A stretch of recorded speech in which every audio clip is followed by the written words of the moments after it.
Hey there, tech-savvy friends. Welcome to this quick and easy guide on how to use the Chime virtual card in 2025. If you're tired of carrying physical cards or want a seamless way to handle your finances, Chime's virtual card is a game changer. It's a digital version of your debit card, perfect for online shopping, contactless payments, and more, with enhanced security features like biometric authentication and real-time fraud alerts that are set to roll out this year.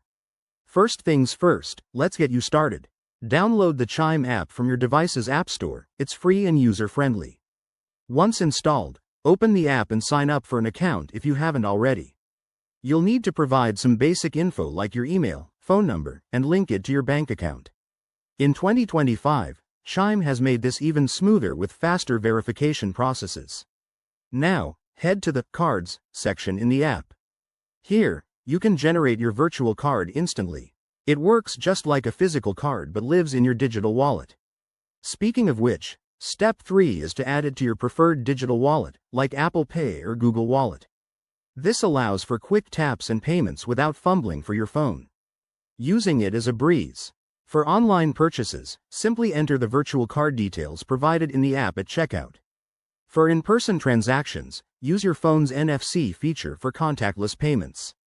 One cool 2025 update is the integration with smart devices, so you can even link it to your smartwatch for on-the-go ease. Don't forget about security.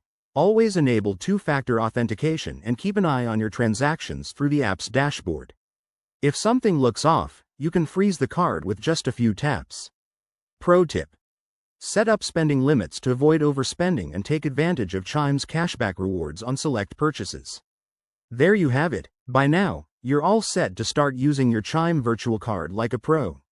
If you found this helpful, hit that like button and subscribe for more finance tips. Drop your questions in the comments below. I'll see you in the next video.